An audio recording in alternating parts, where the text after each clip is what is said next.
அன்பானவர்களே, அனைத்து ஜமாத்தார்களும் பொதுமக்களும் அனைத்து கட்சியை சார்ந்தவர்களும் 14 ஊர் ஜமாத்தை சார்ந்தவர்களும் ஒரே இடத்திற்கு வரும்படி அன்புடன் கேட்டுக் கொள்ளப்படுகிறது.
அஸ்ஸலாமு அலைக்கும் வரஹ்மத்துல்லாஹி வபரகாத்துஹு.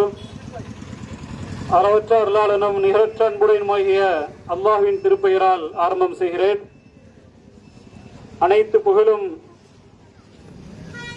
அனைத்து உலகங்களையும் படைத்து பரிபாலித்து பக்குவப்படுத்தி கண்காணித்துக் கொண்டிருக்கக்கூடிய ஏகன் இறைவன் அல்லாஹ் ஒருவனுக்கு உரித்தாகட்டுமாக. அவனது சாந்தியும் சமாதானமும் நம் அனைவரின் மீதும் நின்று நிலவட்டுமாக என்று கூறிக்கொண்டு எனது துவக்க ஆரம்பம் செய்கிறேன். இந்த கண்டன ஆர்ப்பாட்டத்திற்காக இந்த கண்டன ஆர்ப்பாட்டத்தை தலைமையேற்று நடத்தி கொண்டிருக்கக்கூடிய மல்லிப்பட்டினம் ஜமாத் தலைவர் KMM அல்லா பிச்சை அவர்களையும் செயலாளர் அப்துல் ரஹீம் அவர்களையும் பொருளாளர் நூருல் இஸ்லாம் அவர்களையும் மற்றும் அனைத்து நிர்வாகிகள் அனைவர்களையும் வரவேற்றவனாக இந்த கண்டன ஆர்ப்பாட்டத்திற்கு கண்டன முழக்கத்தை கொடுக்க வந்திருக்கக்கூடிய VCK கட்சியினுடைய தோழர் அவர்களையும் SDP கட்சியினுடைய சகோதரர் அவர்களையும் இன்னும் தமுக கட்சியினுடைய சகோதரர் அவர்களையும் வரவேற்றவனாக இன்னும் வாழ்வுரிமை கட்சியை சார்ந்த சகோதரர்களையும் வரவேற்றவனாக, அன்பானவர்களே, இந்த ஆர்ப்பாட்டம் எதற்காக நடக்கிறது என்பதை நாம் சற்று கவனத்தில் கொள்ள வேண்டும். ஏனென்று சொன்னால், இந்த ஆர்ப்பாட்டத்தை பொறுத்தவரையில் இன்றைய உலகளாவிய முறையில் இன்று இருக்கக்கூடிய வளைகுடா நாடுகளில் கலவரங்கள் ஏற்பட்டுக் கொண்டிருக்கின்றன, போர்கள் நடந்து கொண்டிருக்கின்றன. என்ன காரணம், இதற்கான மூல காரணம் என்ன என்பதை நாம் என்ன செய்ய வேண்டும், இந்த தருணத்தில் சற்று நினைவிட்டுக் கொள்ள வேண்டும். ஏனென்று சொன்னால், ஜெஃப்ரி எப்ஸ்டீன் என்று சொல்லக்கூடிய ஒரு நபர் 2021 சிறையில் வைத்து கொல்லப்படுகிறார் அல்லது தற்கொலை செய்யப்படுகிறார்.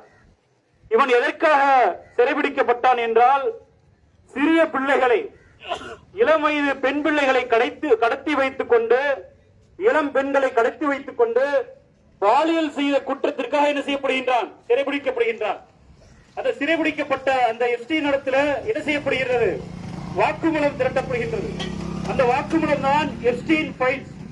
அந்த எப்ஸ்டீன் ஃபைல்ஸ் சிறு காலத்திற்கு முன்பாக வெளியாக்கப்பட்டது. வெளியாக்கப்பட்ட உடனே என்ன செய்கிறான், அந்த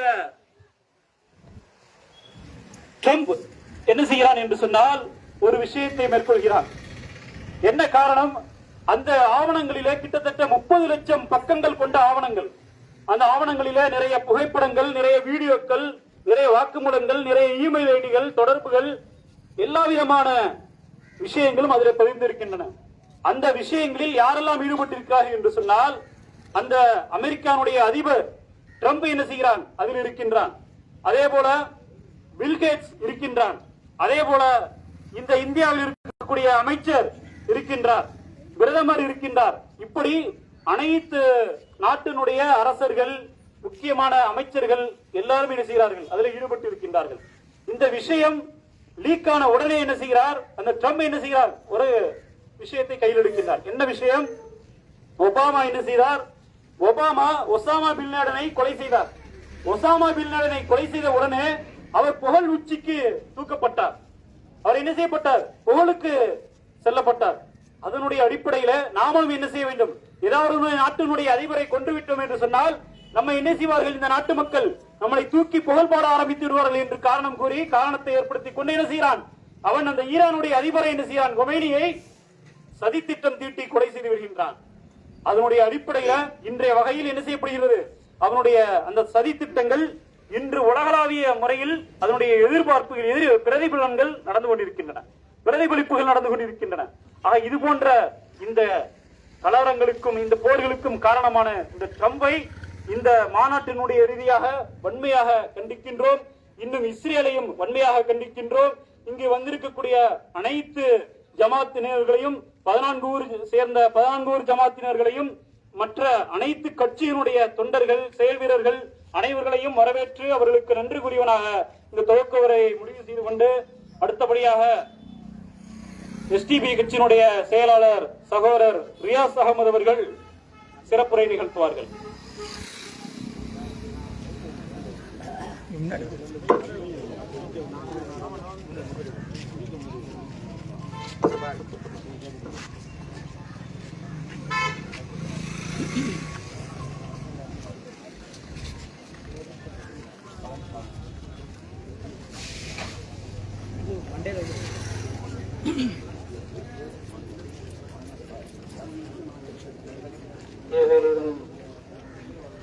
சாந்தியும் சமாதானமும் நம் அனைவர் மீதும் என்றென்றும் நிலவட்டுமாக என்ற ஒரு பிரார்த்தனையோடு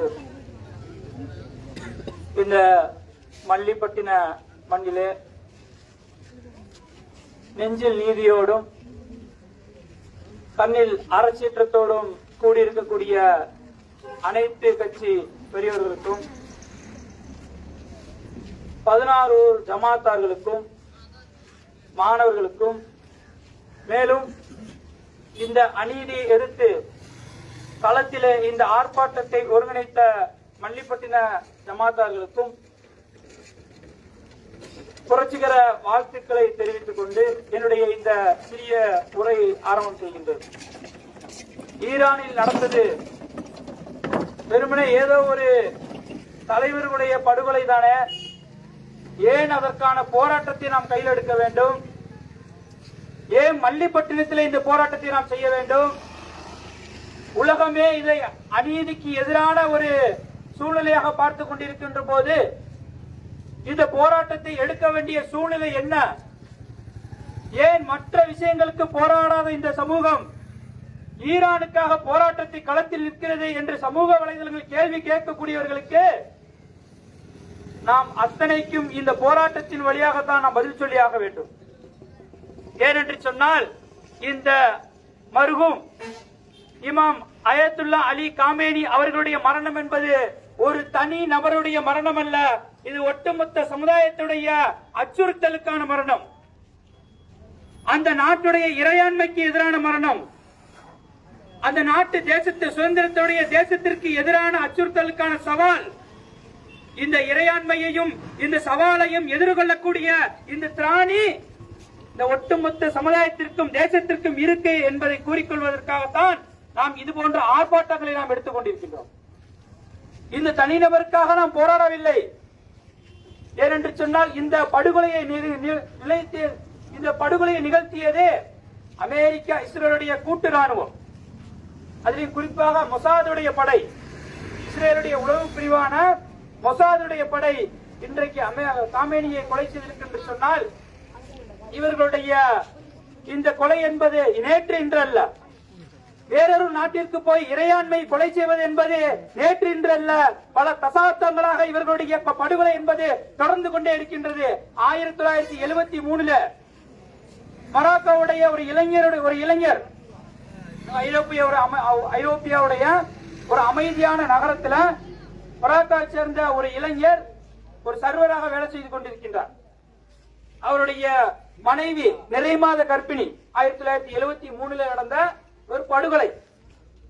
அந்த ஐரோப்பிய நகரத்தில் வீதியில சென்று கொண்டிருக்கின்ற போது பாலஸ்தீன போராளி அப்துல் சலாமே என்று சொல்லக்கூடிய போராளி என நினைத்து அந்த இளைஞரை படுகொலை செய்து சுட்டு வீழ்த்தி நடுரோட்டில் வீழ்த்தி விட்டு செல்கிறார்கள். நாளைக்கு அது என்கொயரி வரும்போது அந்த மொசாத் படை சொன்ன பதில் என்ன தெரியுமா? நாங்கள் பாலஸ்தீன போராளி என்று சொல்லி அவர்களை சுட்டுக் கொன்றோம், ஆனா ஆள் மாறிடுச்சு, சாரி என்று சொல்லிவிட்டு அசால்ட்டாக அந்த நாட்டை விட்டு அவர்கள் வெளியேறினர். இது இவர்களுடைய முதல் படுகொலை, வெளிப்படையாக தெரிந்த முதல் படுகொலை. 1973 துவங்கி இன்று காமேனி வரைக்கும் அடுத்த நாட்டுடைய இறையாண்மை கொலை செய்யக்கூடிய, அடுத்த நாட்டுடைய சுதந்திர தேசத்திற்கு அச்சுறுத்தல் ஏற்படுத்தக்கூடிய வேலையைத்தான் இன்றைக்கு இந்த மொசாது படையும் சிஐஏவும் செய்து கொண்டிருக்கின்றது. ஆக இதனை எதிர்த்து நாம் போராடவில்லை என்றால், இதனை எதிர்த்து நாம் குரல் கொடுக்கவில்லை என்றால், நாளைக்கு நமக்கும் இதே நிலை ஏற்படும், நாளைக்கு நமது நாட்டிற்கும் இதே நிலை ஏற்படும் என்றுதான் இன்றைக்கு கூட நாம் பிரதமரை இதற்காக கண்டனத்தை நீங்க பதிவு செய்தீர்கள் என்று நாம் குரல் எழுப்பிக் கொண்டிருக்கின்றோம். இன்று வரைக்கும் பிரதமர் வாயிலிருந்து ஒரு வார்த்தை கூட வரவில்லை. பாசிசத்தை முன்னிறுத்தக்கூடிய மோடி இது சில நாட்களுக்கு முன்னாடி இஸ்ரேலுடைய பிரதமர் நெதன்யாகு கிட்ட கை குலுக்கிட்டு வர்றாரு. வந்து அடுத்த 2வது நாளே இந்த போர் துவங்குது. இந்த ஆள் எங்க போய் கால வச்சாலும் இந்த பிரச்சனை தான். மோடி எங்க போய் கால வச்சுட்டு வந்தாலும் ஒரே வன்முறை, பிரச்சனை, கலவரம், அந்த நாட்டுடைய உள்நாட்டு சதி எல்லாம் நடக்கும். கடைசியாக இது இஸ்ரேல்ல போயிட்டு வந்தது, இந்த பிரச்சனை உருவாகிவிட்டது. வந்த உடனே ஈரானுக்கு ஆதரவாக பல நேரங்களில் இந்தியா குரல் கொடுத்துள்ளது. அந்த இறையாண்மை பாதுகாக்க, அந்த பிராந்திய கொள்கைகளை, கோட்பாடுகளை கண்டினியூ பண்ண, அதாவது தொடர்ச்சியாக நம்ம செய்யறதுக்கு நம்மளுடைய பிரதமர் இதற்கு கண்டனம் தெரிவிக்க வேண்டும் என்று பல நேரங்களில் பல அழுத்தங்கள் கொடுக்கப்பட்டது. ஆனால் இது நாள் வரைக்கும் ஒரு வார்த்தை கூட இவர் கண்டிக்கிறேன் என்ற வார்த்தை கூட வரவில்லை. நேற்று மட்டும் தன்னுடைய அந்த ஈரானுடைய தூதரத்தை போயிட்டு, தன்னுடைய வெளியுறவு செயலாளர் போயிட்டு தன்னுடைய இரங்கலை தெரிவிச்சிருக்கார். அது மட்டுமல்ல, இதையும் தாண்டி ஈரானுடைய நாட்டுக்காக கண்டன குரல் எழுப்பவில்லை என்று சொல்லி நாம் குரல் கொடுத்துக் கொண்டிருக்கிறோம். அந்த பிராந்திய கோட்பாடுகளை தாண்டி இந்திய பெருங்கடலில ஈரானுடைய கப்பலை இவர்கள் சுட்டு வீழ்த்தியுள்ளார்கள். இந்த இந்தியாவுடைய இந்திய பெருங்கடலுக்குள்ள, இந்தியாவுடைய எல்லைக்குள்ள ஒரு கப்பல் வந்து சுட்டு வீழ்த்தப்பட்டிருக்கு. அதற்கு கூட எதிர்த்து குரல் கொடுக்க திராணி இல்லாத இன்றைய அரசாங்கம் தான் இந்த பிரதமர் மோடி. இப்படிப்பட்ட பிரதமர் மோடி இருக்கும் பொழுது இன்றைக்கு எதிர்த்து நிற்கக்கூடிய ஈரானையே இவர்கள் கொலை செய்திருக்கிறார்கள் என்று சொன்னால், இப்படிப்பட்ட கோலையை நாளை எதிர்த்து ஈரானும் இஸ்ரேலும் அமெரிக்காவும் நாளைக்கு இந்தியாவை இறையாண்மையை கேள்விக்குறி ஆக்கக்கூடிய ஒரு சூழ்நிலை ஏற்படும். நிச்சயமாக இது போன்ற சூழ்நிலைகளுக்கு நாம் ஒருபோதும் வழிவிடக் கூடாது. இதனை எதிர்த்து கண்டன குரல் எழுப்புவதே நம்முடைய முக்கியமான கோட்பாடுகளாக இருக்க வேண்டும். இந்திய இறையாண்மையை காப்பாற்றக்கூடிய சூழ்நிலையில் நாம் அனைவரும் ஒன்று கூடி நிற்க வேண்டும் என்றதோடு, காமேனியை கொன்று விட்டார்களே, ஈரான் அதோட காலி என்று நினைத்துக் கொண்டிருக்கின்றார்கள். நிச்சயமாக நாம் சொல்கிறோம், நீங்கள் எத்தனை தலைவர்கள் வேண்டுமானால் கொள்ளலாம், ஆனால் அவருடைய தத்துவத்தை ஒருபோதும் கொல்ல முடியாது. நீங்கள் எத்தனை தலைவர்கள் வேண்டுமானால் தூக்கிடலாம், ஆனால் அவருடைய தத்துவத்தையும் அந்த ஏகாதிபத்திய எதிர்ப்பு மனநிலையும் ஒருபோதும் அழித்துவிட முடியாது. உங்களுடைய ஏவுகணைகளை கொண்டும் உங்களுடைய அணுகுண்டுகளை கொண்டு இந்த மக்களை அச்சுறுத்த நீங்க நினைத்தால் அதை விட பன்மடங்கு இந்த சமூகம் எதிர்த்து போராடும். நிச்சயமாக இந்த சமூகம் ஏவுகணைகளுக்கோ அணுகுண்டுகளுக்கோ பயந்த சமூகம் அல்ல, மரணத்திற்கு எதிர்த்து நிற்கக்கூடிய சமூகம். அந்த மரணத்தை கண்டு அஞ்சாத இந்த கூட்டத்திற்கு எத்தனை தலைவர்கள் நீங்கள் மரணம் கொடுத்தாலும் இந்த சமூகம் அஞ்சாது. இந்த நாட்டுடைய, ஈரான் நாட்டுடைய மட்டுமல்ல, இந்த ஒட்டுமொத்த உலகத்துடைய இறையாண்மை பாதுகாக்கிறதுக்கு முன்னணியாக நிற்கக்கூடிய சமூகமாக இந்த சமூகம் நின்று கொண்டிருக்கின்றது. எனவேதான் இந்த போராட்டத்தை நாம் முன்னின்று நடத்தி கொண்டிருக்கின்றோம். நிச்சயமாக இது போன்ற போராட்டங்கள் இன்னும் வரக்கூடிய நாட்களிலே தொடரும் என்று கூறிக்கொண்டு என்னுடைய இந்த சிறிய உரையை நிறைவு செய்கிறேன். அஸ்ஸலாமு அலைக்கும்.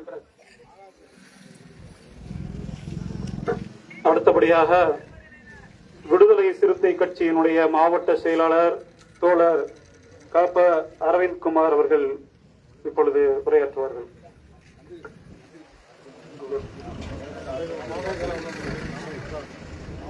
அவர் வந்து கொண்டிருக்கக்கூடிய சூழ்நிலைகளால் அடுத்தபடியாக பேச இருக்கக்கூடிய மனிதநேய மக்கள் கட்சியினுடைய மாநில அமைப்பு செயலாளர் சகோதரர் பழனி வார்க் அவர்களை அழைக்கின்றார்.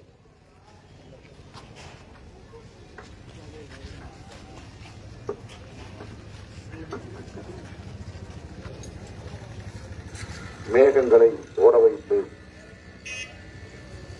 கையில் சிக்காத காற்றை அமைத்து இவ்வுலகிலே நலவாகை சூடிக் கொண்டிருக்கும் எல்லாம் வல்ல இறைவா, எந்தன் தலைவா, உன் திருநாமம் போற்றி என்னுடைய உரையை துவக்குகிறது. நீதியின் நெடிய வேர்களை அமெரிக்கா, இஸ்ரேல் போன்ற கொடிய வேர்கள் பிடுங்கி எறிவதை ஏற்க மாட்டோம். எந்த ஒரு துரோகிகளும் அப்பாவி இஸ்லாமியர்களை எள்ளி நகையாடவோ கிள்ளி விளையாடவோ அனுமதிக்க மாட்டோம் என்று நோன்பிருந்து சுட்டெரிக்கும் வெயிலை கூட பொருட்படுத்தாமல் இங்கே வீரம் செறித்த வீதிவழி போராட்டத்தை முன்னெடுத்திருக்கக்கூடிய மல்லிப்பட்டினம் ஜமாத்தார்களுக்கு ஒரு புரட்சிகர வாழ்த்துக்களை பதிவு செய்து என்னுடைய உரையை துவக்குகிறேன். அன்பார்ந்த சகோதரர்களே,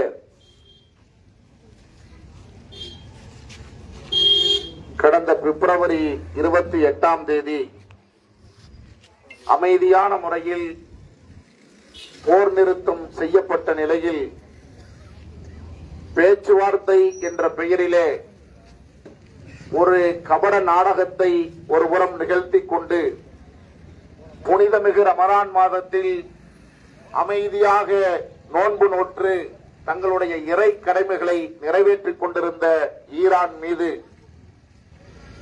அத்துமீறி ரசாயன குண்டுகளை வைத்திருக்கிறீர்கள் என்ற பெயரில் இஸ்ரேலும் அமெரிக்காவும் இணைந்து ஒரு பயங்கரவாத தாக்குதலை நடத்தினார்கள்.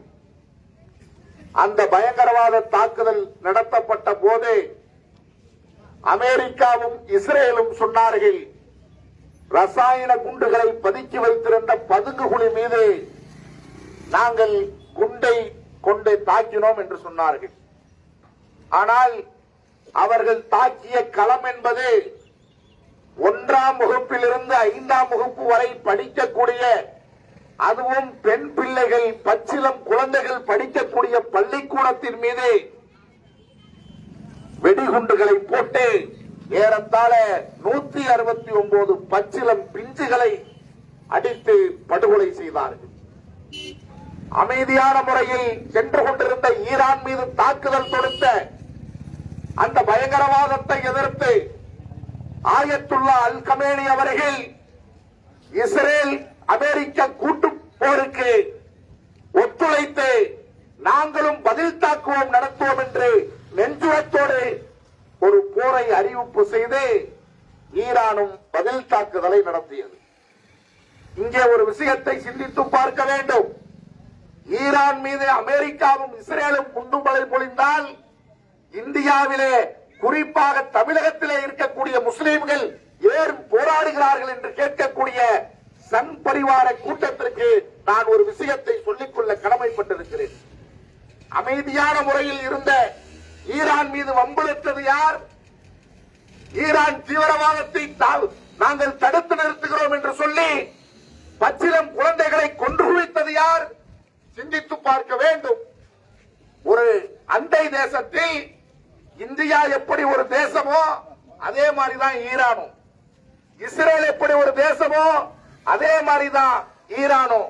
ஒவ்வொரு தேசத்தில் அவர்களுடைய பாதுகாப்பிற்காக அவர்களுடைய ராணுவ நடவடிக்கையில அவர்கள் சுதந்திரமாக ஈடுபடுவதை எவனொருவனாலும் தடுக்க முடியாது. ஆனால் இந்தியாவிலே எப்படி பாசிச பயங்கரவாதிகள் சங் பரிவாரங்கள் எப்படி இஸ்லாமிய சிறுபான்மை சமூக மக்களின் மீது நீ இதைத்தான் சாப்பிடணும், இதை சாப்பிடக்கூடாது, இந்த உடைதான் உடுத்த வேண்டும், இந்த உடையை உடுத்தக்கூடாது என்று இந்தியாவிலே சிறுபான்மை முஸ்லிம்கள் மீது எப்படி சங் பரிவார பாரதிய ஜனதா கும்பல் ஒரு விவகாரத்தை திணிக்கிறதோ அதே போன்று நீ இந்த ஆயுதத்தை தான் வைக்கணும், உன்னுடைய ராணுவம் இந்த ஆயுதத்தை தான் பயன்படுத்த வேண்டும் என்று சர்வதேச அளவிலே ஒரு ரவுடித்தனத்தை அமெரிக்காவும் இஸ்ரேலும் செய்து கொண்டிருக்கிறார்கள். இதற்கு அரபு தேசங்கள் அடிபணிந்து அமெரிக்காவின் பூட்ஸ் காலை நக்கி பிழைத்துக் கொண்டிருக்கிறார்கள். எனக்கு தெரிந்து உலகத்திலேயே அமெரிக்காவுக்கு அடிபணியாமல் நான் ஈரான் தோற்கலாம், ஈரான் மக்களினுடைய ஈமான் தோற்காது என்று சொல்லி அமெரிக்காவுக்கு பதிலடி கொடுத்த ஒற்றை ஆண்மகன் இந்த உலகத்திலே இருக்கிறார் என்று சொன்னால் அவர் ஆயத்துல்லா அல் கமேனி மட்டும்தான் என்பதை நான் இங்கே பதிவு செய்ய கடமைப்பட்டிருக்கிறேன். ஈரான் எந்த காலத்திலையும் போருக்கு தயாராக இருக்கிறது. எங்களுடைய போர்களத்திலே நாங்கள் தோற்கலாம், ஈரானிலே இஸ்லாம் தோற்க கூடாது என்று தன்னுடைய இறுதி பேருரையிலே சூறுரைத்து இன்று வரை மண்டியிடாமல் அந்த அமெரிக்கா இஸ்ரேலுக்கு ஒரு மிகப்பெரிய பதில் தாக்குதலை தொடுத்துக் கொண்டிருக்கின்ற ஒரு தேசம், ஈமானிய தேசம் இருக்கிறது என்று சொன்னால் அது ஈரான் என்று சொன்னால் என் வார்த்தை மிகையாகாது. ஏனென்றால் அப்பாவி குழந்தைகள் மீது இவர்கள் குண்டுகளை போட்டு ஈரானும் பதில் தாக்குதலை துவங்கிய நேரத்தில் இஸ்ரேலினுடைய பிரதமர் நெதன்யாகு இஸ்ரேலை விட்டு தனி விமானத்திலே பாதுகாப்பாக பறந்து அண்டை தேசத்துக்கு செல்கிறார். அதே போன்று அமெரிக்காவினுடைய அதிபர் டொனால்ட் ட்ரம்ப் தன்னுடைய உயிரை காத்துக் கொள்வதற்காக அமெரிக்காவை விட்டு வெளியேறுகிறார். ஆனால் கமேனி நிலைத்திருந்தால் அவரும் ஈரானை விட்டு அண்டை தேசத்துக்கு பாதுகாப்பாக சென்று அங்கிருந்து ஈரான் ராணுவத்தை இயக்கியிருக்கலாம். என்னை மட்டும் பாதுகாத்துக் கொள்வதற்கு நான் விரும்பவில்லை. இந்த நாட்டில் வாழக்கூடிய மக்கள் ஒட்டுமொத்தமாக பாதுகாக்கப்பட வேண்டும் என்பதற்காக மக்களோடு மக்களாகவே இருந்து தன்னுடைய இயல்பு வாழ்க்கையை தொடர்ந்து அமெரிக்காவினுடைய சதித்திட்டத்தால் படுகொலை செய்யப்பட்ட ஒரு தலைவன், அந்த தலைவனுக்காக அவருடைய வீரத்தை போற்றுகின்ற வகையில் நாங்கள் இந்த போராட்டத்தை நடத்தி கொண்டிருக்கிறோம் என்பதை எங்களுடைய தொப்புள் கொடி உறவுகள் புரிந்து கொள்ள வேண்டும். அல் கமேனி படுகொலை செய்யப்பட்டு 5 நாட்களை தாண்டிய நிலையில் ஈரானோடு பல நெடுங்காலமாக உறவோடு இருந்த இந்தியாவினுடைய பிரதமர் இன்று வரை வாய் திறக்க மறுக்கிறார். இந்தியாவினுடைய வெளியுறவு கொள்கையை அனைத்து எதிர்க்கட்சிகளும் எடுத்துச் சொல்லி இதற்கு எதிர்ப்பு தெரிவிக்க வேண்டும், கண்டனத்தை பதிவு செய்ய வேண்டும். அமெரிக்க இஸ்ரேல் கூட்டு பயங்கரவாதத்தை இந்தியா வெளிப்படையாக கண்டிக்க வேண்டும் என்று இந்தியாவினுடைய எதிர்க்கட்சிகள் பேசிய பிறகு இந்தியாவினுடைய வெளியுறவுத்துறை செயலாளர் தன்னுடைய கண்டனத்தை பதிவு செய்கிறார் என்று சொன்னால், வாய் திறப்பதற்கு மோடிக்கு மனமில்லை என்று சொன்னால் இது எந்த வகை நியாயம் என்று கேட்கிறோம். இன்று நேற்றைய உறவா, அமெரிக்காவினுடைய இந்த போரின் காரணமாக, இஸ்ரேலினுடைய இந்த போரின் காரணமாக தங்களுடைய தேசத்து கான்வாய் வழியாக எந்த எண்ணெய் கப்பலும் பயணிக்க விடமாட்டோம் என்று நெஞ்சுரத்தோடு இன்று வரை நின்று கொண்டிருக்கிறார்கள். ஆனால் இந்தியாவினுடைய அந்த கப்பலுக்கு விதிவிலக்கு என்று இன்று வரை ஈரான் அறிவிப்பு செய்கிறது. இந்த நன்றி கூட இல்லாமல் இந்தியாவினுடைய அரசு செயலாற்றிக் கொண்டிருக்கிறது என்று சொன்னால் இதை நாங்கள் வன்மையாக கண்டிக்கிறோம். அது மட்டுமல்ல, ஒரு கமேனியை அழித்து விட்டால் ஈரானை கைப்பற்றி விடலாம் என்று நினைத்தார்கள். இன்று என்ன நிலைமை? இறைவன் வரலாற்றை மாற்றி எழுதினான். ஒரு கமேனி போனா அவருடைய மகன் அடுத்த தலைவர், உச்ச தலைவராக பொறுப்பெடுத்தார். இன்னைக்கு என்ன நிலைமை? இஸ்ரேல் முழுமையாக அழிந்து கொண்டிருக்கிறது. இஸ்ரேல் அச்சத்தின் காரணமாக ஈரானினுடைய தெஹ்ரானிலே இருக்கக்கூடிய அந்த விமான ஓடுதளத்திலே வரையப்பட்டிருக்கின்ற அந்த விமான படங்களை கூட பார்த்து அச்சப்பட்டு 50,000 மில்லியன் டாலர்களை கொண்டு வரைபடத்தை தாக்கக்கூடிய அளவிற்கு தன்னுடைய பயத்தை இன்று இஸ்ரேலும் அமெரிக்காவும் வெளிப்படுத்திக் கொண்டிருக்கிறது என்று சொன்னால் இது இறைவன் வரலாற்றை மாற்றி எழுதிக் கொண்டிருக்கிறான். முஸ்லிம்களினுடைய ஓலத்தை, பச்சிலம் குழந்தைகளினுடைய கதறல்களை மட்டுமே செவியுற்று ஆனந்தப்பட்ட அந்த யூத பயங்கரவாதிகளுக்கு, அமெரிக்க நாய்களுக்கு இறைவன் ஒரு பாடத்தை புகட்டிருக்கிறான். அமெரிக்காவினுடைய வீதிகளிலே அமெரிக்கர்கள் போராடுகிறார்கள். யாரை கண்டிச்சு? அமெரிக்காவினுடைய அதிபரை கண்டித்து. இதைவிட இன்னும் தெளிவாக சொல்ல வேண்டும் என்று சொன்னால், நேற்றைய தினம் அமெரிக்காவினுடைய சைனட் சபை கூட்டம் நடக்கிறது.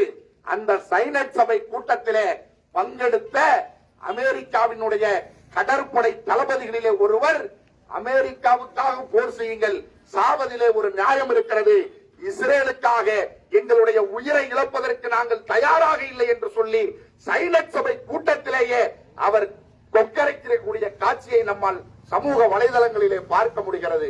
அவருடைய கையை உடைக்கக்கூடிய அளவிற்கு இன்று அமெரிக்கா அச்சப்பட்டு நிற்கிறது என்று சொன்னால், இதற்கு முழு முதல் காரணம் ஈரான் மக்களினுடைய ஈமானிய உறுதி என்பதை நாம் மறந்துவிடக் கூடாது. அது மட்டுமல்ல, ஒரே ஒரு செய்தியை சொல்லி என்னுடைய உரைக்கு திரையிடலாம் என்று நினைக்கிறேன். இன்னும் 4 நாட்கள் இந்த போர் நீடித்தால் அமெரிக்காவிலே வானிலை ஏவுவதற்கு எந்த அணுகுண்டுகளும் இல்லை, எந்த ஆயுதங்களும் இல்லை. போரை உடனடியாக நிறுத்த வேண்டும். மீண்டும் போர் தொடர்கிறது என்று சொன்னால் அமெரிக்கா சரணடைய வேண்டிய நிலைக்கு தள்ளப்படும் என்று அமெரிக்காவினுடைய பென்டகன் இன்று அறிவிப்பு வெளியிட்டிருக்கிறது என்று சொன்னால் நீங்கள் சிந்தித்து பார்க்க வேண்டும்.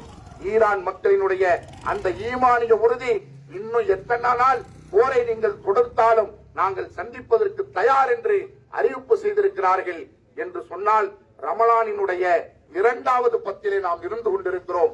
இந்த மாதம் என்பது இஸ்லாமிய வரலாற்றிலே பல போர்களை சந்தித்த மாதம். இந்த மாதத்திலே இஸ்லாமிய படை வெற்றி கொண்ட அளவிற்கு இந்த நாட்டிலே, இந்த உலகத்திலே எவனாலும் வெல்ல முடியாது. எப்படி பத்ர் யுத்தத்தில் இஸ்லாமிய படை குறைந்த போர் வீரர்களை வைத்து வெற்றி கொண்டு இஸ்லாமிய சாம்ராஜ்யத்தை நிலைநாட்டியதோ, அது போன்று இந்த ரமலான் மாத இறுதிக்குள் உலக வரைபடத்திலே இஸ்ரேல் என்ற ஒரு தேசம் இன்ஷா அல்லாஹ் அழிக்கப்படும். அந்த ஈமானிய உறுதியோடு போராடுகின்ற அந்த ஈரான் மக்களுக்கும் ராணுவத்திற்கும் இந்திய முஸ்லிம்களின் சார்பிலே வாழ்த்துக்களையும் சலாத்தையும் பதிவு செய்து கொண்டு வாய்ப்புக்கு நன்றி கூறி விடைபெறுகிறேன். நன்றி. அஸ்ஸலாமு அலைக்கும் வரஹ்மத்துல்லாஹி வபரகாத்துஹு. நன்றி. அடுத்தபடியாக விடுதலை சிறுத்தை கட்சியினுடைய மாவட்ட செயலாளர் தோழர் அரவிந்த்குமார் அவர்களை அழைக்கின்றேன்.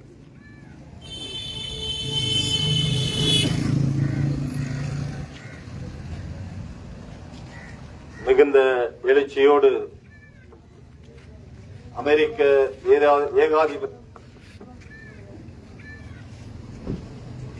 அமெரிக்க இஸ்ரேலின் ஏகாதிபத்தியத்தை கண்டித்து மிகச் சிறப்பாக ஏற்பாடு செய்திருக்கிற மல்லிப்பட்டினம் ஜமாத் பொறுப்பாளர்கள், இஸ்லாமிய சகோதரர்கள், தோழர்கள், என்னோடு இங்கு வருகை தந்திருக்கிற விடுதலை சிறுத்தைகள் கட்சியின் மாவட்ட துணை செயலாளர் அன்பு தோழர் முருகானந்தம், சேதுபாச்சத்திரம் தெற்கு ஒன்றிய செயலாளர் அன்பு தோழர் முகமது சுல்தான், சேதுபாச்சத்திரம் வடக்கு ஒன்றிய செயலாளர் அன்பு தோழர் தங்க கோபாலகிருஷ்ணன், பேராவரணி வடக்கு ஒன்றிய செயலாளர் ரவி ஞானவேல் உள்ளிட்ட இந்த பகுதியின் விடுதலை சிறுத்தைகளின் பொறுப்பாளர்கள் ஷேக் மொய்தீன், மணிகண்டன் உள்ளிட்ட அனைவருக்கும் இங்கு இந்த போராட்டத்திலே பங்கெடுத்திருக்கிற உங்கள் அத்தனை பேருக்கும் என் மகத்தான மக்கள் தலைவர் எழுச்சி தமிழரின் சார்பிலே முதற்கண் வணக்கத்தை தெரிவித்துக் கொள்கிறேன்.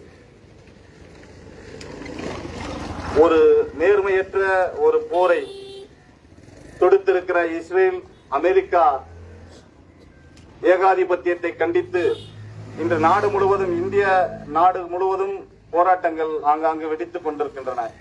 அந்த வகையில் இடதுசாரிகளும் விடுதலை சிறுத்தைகளும் போர் நடைபெற்ற மறுநாளே சென்னை தலைநகரில் கூடி மிக நேர்த்தியான ஒரு எதிர்ப்பை இஸ்ரேலுக்கும் அமெரிக்காவுக்கும் எதிராக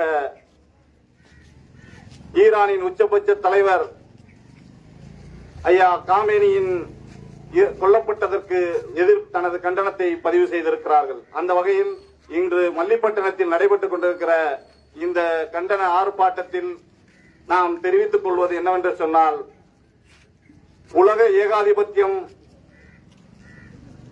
என்று சொல்லக்கூடிய அமெரிக்கா வளைகுடா நாடுகளை எல்லாம் வளைத்து போட்டுவிட்டது. அதில் ஈரானை மட்டும் அவர்களால் ஒன்றும் செய்ய முடியவில்லை.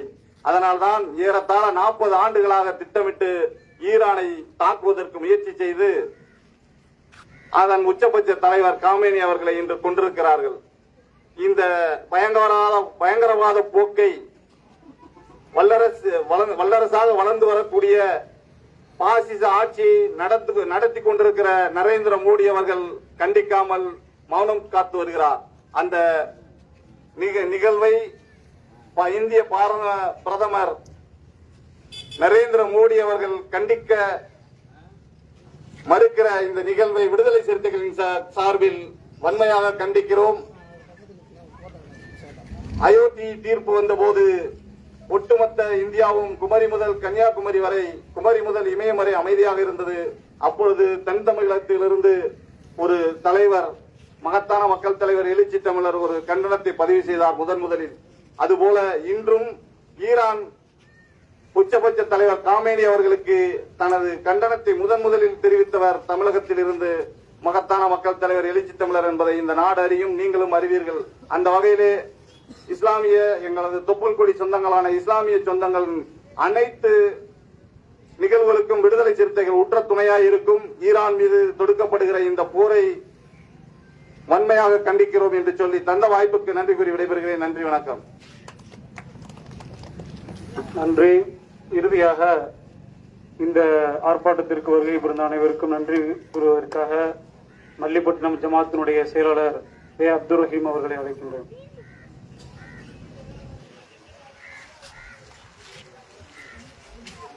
அஸ்ஸலாமு அலைக்கும். எங்கள் ஜமாத்தினுடைய அழைப்பை ஏற்று கண்டன ஆர்ப்பாட்டத்தில் கலந்து கொண்ட எஸ்டிபிஐ, தமுமுக, மனிதநேய மக்கள் கட்சி, வாழ்வுரிமை கட்சி மற்றும் விடுதலை சிறுத்தை கட்சி மற்றும் நம்ம ஊர் ஜமாத்தார்கள் மற்றும் 14 ஊர் ஜமாத்தார்கள் அனைவரும் கலந்து கொண்ட அனைவர்களுக்கு எங்கள் ஜமாத் சார்பாக நன்றி தெரிவித்துக் கொள்கிறோம்.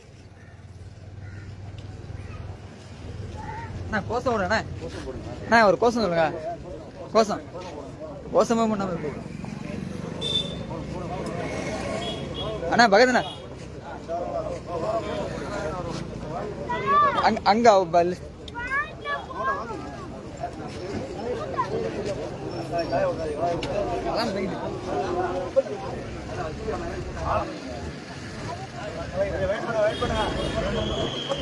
நிமிஷம் நீங்க வாங்க. நீங்க இல்லையா?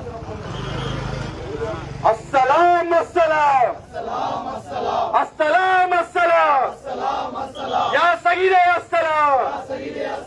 ஒன்றிணைவோம் ஒன்றிணைவோம் ஒன்றிணைவோம் ஒன்றிணைவோம் உலகம் அமைதி பெற்றிட ஒன்றிணைவோம் ஒன்றிணைவோம். கண்டிக்கின்றோம் கண்டிக்கின்றோம் கண்டிக்கின்றோம் கண்டிக்கின்றோம். ஈரான் தலைவர் அலி கமைன் படுகொலைக்கு கண்டிக்கின்றோம் கண்டிக்கின்றோம். வக்கிரம் பிடித்த அமெரிக்காவை வன்மையாக கண்டிக்கின்றோம் கண்டிக்கின்றோம் கண்டிக்கின்றோம். ஈன புத்தி இஸ்ரேலை